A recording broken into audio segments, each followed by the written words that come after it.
Ora, boa noite a todos. Eu hoje trago aqui a felicidade como estratégia para a saúde mental e ainda bem que não houve apresentações, porque assim tenho a oportunidade de me apresentar a vocês e explicar um bocado como é que a felicidade entrou, ou o tema do bem-estar entrou na minha vida e como é que esta ponte é feita para a saúde mental. Eu comecei a minha vida profissional em Portugal, inicialmente na área do jornalismo e depois passei rapidamente para a área de telecomunicações. Eu sentia que era giro contar as histórias dos outros, mas era mais engraçado se pudesse fazer qualquer coisa da minha vida que permitisse ser história. Mas rapidamente percebi que não conseguia crescer muito mais no país e surgiu a oportunidade de ir para fora. E o ir para fora significou ir para os Emirados Árabes Unidos, onde estive cerca de um ano e pouco, mais exatamente no Dubai. E daí surgiu novamente uma oportunidade para ir para um sítio brutalmente diferente, para a África, mais exatamente para Angola, onde estive cerca de 5 anos. E entre estes dois países começou a surgir uma pergunta que me batia na cabeça, que é como é que as pessoas nestes dois locais são tão diferentes do ponto de vista da felicidade e vivem a felicidade de uma forma tão diferente. Especialmente porque no Dubai, quando eu lá vivia, o rendimento por dia per capita era de cerca de $105 por dia. E, no entanto, em Angola, onde aparentemente as pessoas, se pudessem, estavam em festa o dia todo e gostavam muito mais de conviver e estavam aparentemente muito mais alegres, o rendimento per capita por dia era de cerca de $5. E, portanto, o que é que fazia aqui a diferença? O clima não era, porque havia sol grande parte do ano e, portanto, rendimento também não, aparentemente. O que é que fazia realmente ser tão diferente a forma como se vivia a felicidade e como se sentia a felicidade nestes dois países? E essa pergunta agravou-se, ou melhor, persistiu, quando surgiu o terceiro país onde tive a oportunidade de viver e trabalhar também, a Suíça. Essa então com um rendimento per capita de cerca de $185 por dia e, no entanto, aquilo que é felicidade para as pessoas na Suíça é totalmente diferente do que é felicidade nos outros países. E, portanto, entre esta experiência e uma crise de meia-idade, meti-me num doutoramento, mais valia ter partido uma perna em 2 sítios, teria sido menos doloroso, e decidi ir à procura de respostas para esta pergunta. Porquê é que a felicidade varia entre os países? E que variáveis são essas? E o que é que faz isto variar? Que explicações é que há para isto? E é assim que surge a Happyology, a empresa que fundei, que procura precisamente não só dar resposta a isto, mas ajudar particulares e organizações o seu bem-estar, baseado em ciência. E há tanto para fazer. E é isso que nos traz aqui hoje. Trago-vos aqui alguns dados relativamente ao nível... como é que está o nosso... E aqui vou referir só ao enquadramento em Portugal. E em termos de stress, não estamos muito mal. Com dados da OCDE, estamos no 3º nível, portanto, ainda no top, no ranking, mas no terceiro lugar, portanto, não muito mal. Contudo, o consumo de antidepressivos e o consumo de ansiolíticos, aí sim, somos historicamente campeões e somos campeões há anos. E é preciso olhar para estes dados com algum cuidado. Não é porque somos particularmente ou estamos particularmente mais deprimidos que os outros países, não. Isto acontece por uma razão simples, porque é necessário dar a resposta às pessoas que entram em consultas médicas e que não têm uma resposta do ponto de vista do número de profissionais, psiquiatria e psicoterapia adequada, portanto, em número, no Sistema Nacional de Saúde. E, portanto, acaba por se recorrer à prescrição destes dois tipos de fármacos para, no fundo, garantir que as pessoas conseguem ter uma vida minimamente funcional. Contudo, a situação não está propriamente animadora e trago-vos aqui alguns dados, estes focados em Portugal, mas garanto-vos já que a situação é igual no resto do mundo e, portanto, não há grande diferença. E trago-vos aqui um dado alarmante, que é um dado de um estudo do ano passado da Universidade de Lisboa, que afirma que 89,9% dos alunos sofreram de ansiedade em algum momento durante o seu período académico. A situação é também semelhante em alunos ou jovens antes de chegar à faculdade. E, na verdade, o que acontece é o seguinte. A academia pensava, até há 3 anos atrás, que a relação entre o bem-estar e a longevidade, portanto, e a nossa vida, o comportamento do bem-estar ao longo da nossa vida era uma curva em formato de U.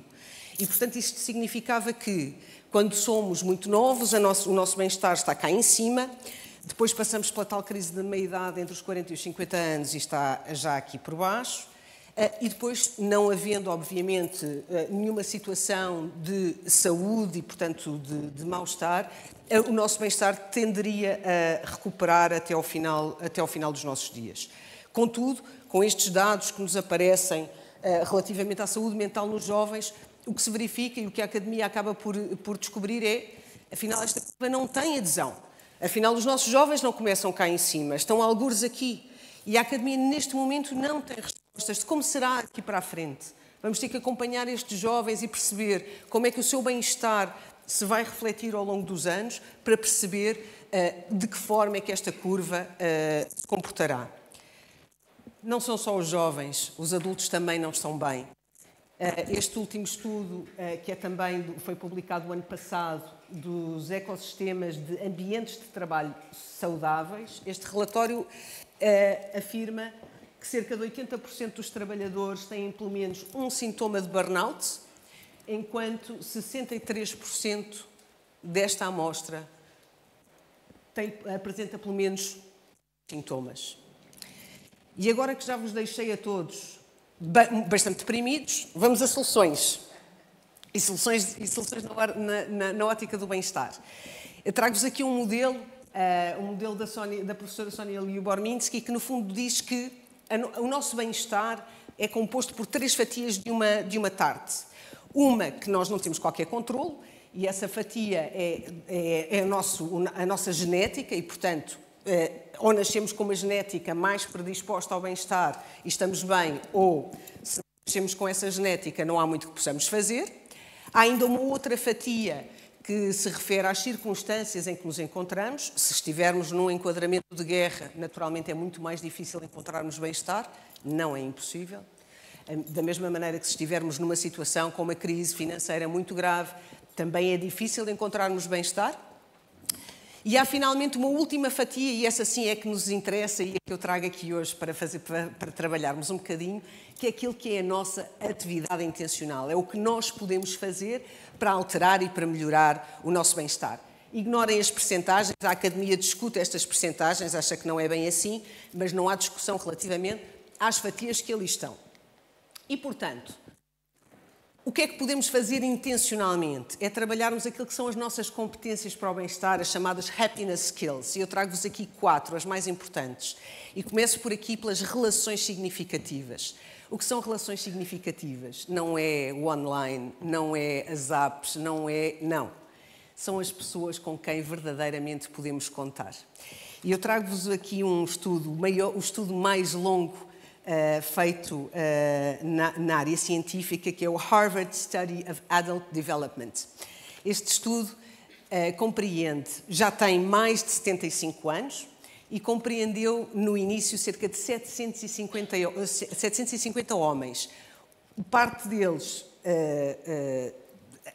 finalistas de Harvard e um outro grupo dos bairros mais carenciados da zona de Boston. Eles acompanharam estes homens durante 75 anos, com vários inquéritos de saúde e outros, acompanharam a constituição das famílias, etc. E chegaram à conclusão, ao final deste tempo, que, de facto, o melhor preditor de bem-estar e de saúde física e mental são, de facto, as relações significativas. Quem tem boas relações de amizade, proximidade, casamentos sólidos, que não quer dizer que as pessoas não refilem umas com as outras, isso é bom, mas que saibam que a outra pessoa está lá quando a coisa fica difícil. Isto, de facto, é o preditor mais importante e que contribui inclusivamente para a longevidade. E, portanto, trago aqui um desafio para todos vós. E isto é para ficarem com isso na cabeça. Por favor, pensem rapidamente. Se passarem por uma situação bastante complicada, a quem é que ligariam às 3 da manhã e quem seria a pessoa que vos ia atender do outro lado do telefone? Fica a pergunta e já cá voltamos. Segunda competência, gratidão. Esta é provavelmente das minhas favoritas. É fundamental praticarmos a gratidão. E os estudos científicos são muito claros. Mesmo que deixemos de praticar, os efeitos que a gratidão exerce na nossa vida prolongam-se por mais de 6 meses. E há vários exercícios que podemos fazer, muito fáceis de integrar na nossa vida. E dou-vos aqui um exemplo. Não custa nada, e podem partilhar isto nas vossas casas, com as vossas famílias, à hora de jantar. Digam em voz alta 3 coisas pelas quais são gratos e foram gratos nesse dia. E não precisa de ser uma coisa grande, não precisa de ser uma casa nova, aquele carro que tanto se desejava, a promoção. Não. A gratidão está nas pequenas coisas do nosso dia-a-dia. Está num dia de sol, está nos passarinhos a cantar, está num sorriso de um desconhecido. E, portanto, agora trago aqui um exercício para a sala, que é para as pessoas que vieram acompanhadas. Eu vejo aqui algumas pessoas que trouxeram companhia. Por favor, olhem para a pessoa com quem vieram e olhem no olho. Digam por que razão essa pessoa é importante na vossa vida, o quão importante é e o quão gratos estão que ela esteja na vossa vida. E se essa pessoa for a das 3 da manhã, juntem as duas coisas, por favor.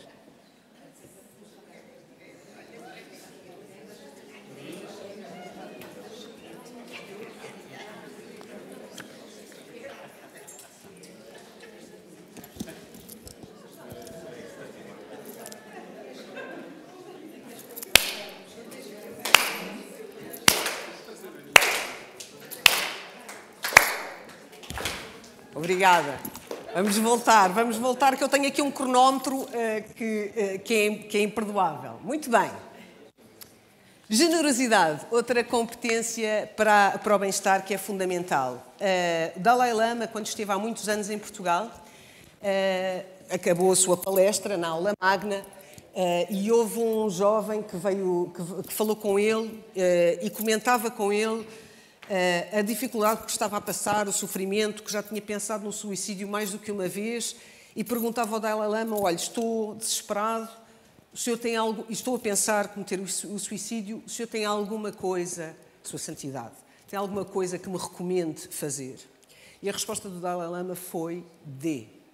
E, de facto, a generosidade permite não só o efeito multiplicador que todos conhecemos, mas permite colocar-nos e perspectivarmos os nossos problemas em relação aos outros, às pessoas que nos rodeiam e, acima de tudo, permite que relativizemos aquilo que estamos a passar.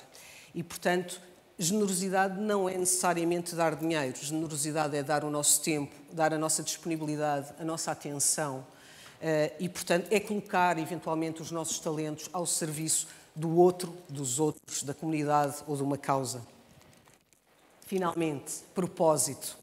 Propósito, aquilo que viemos fazer aqui, aquilo que gostaríamos que os outros nos dissessem ou dissessem de nós quando já cá nós estivermos. O nosso elogio fúnebre. O que é que gostaríamos, que marca gostaríamos de deixar aqui? Que atividade é que nós desenvolvemos que nos deixa em flow, que não sentimos o tempo a passar? Descobrir o nosso propósito ou viver o nosso propósito é, de facto, uma competência para a felicidade fundamental. Finalmente, deixo-vos aqui com outras receitas para o bem-estar bastante práticas, de fácil aplicação no dia-a-dia.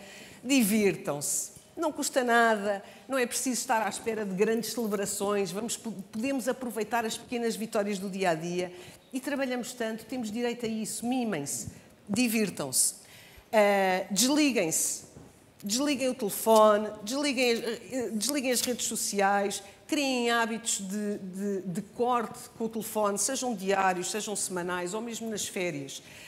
Evitem o fear of missing out, o chamado FOMO, e aproveitem ou descubram aquilo que é o joy of missing out, também chamado JOMO.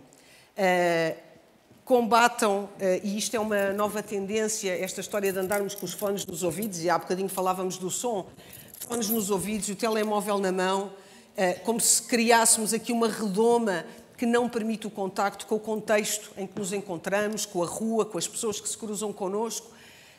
Fear of taking part. Tirem os fones dos ouvidos, ergam a cabeça, aproveitem a Avenida da Liberdade, tanta coisa para ver.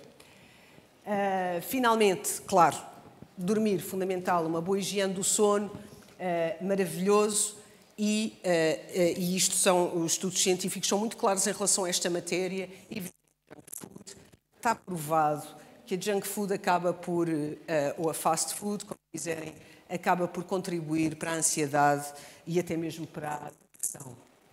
Aumenta o stress. Obrigada a todos. Prazer estar aqui e até breve.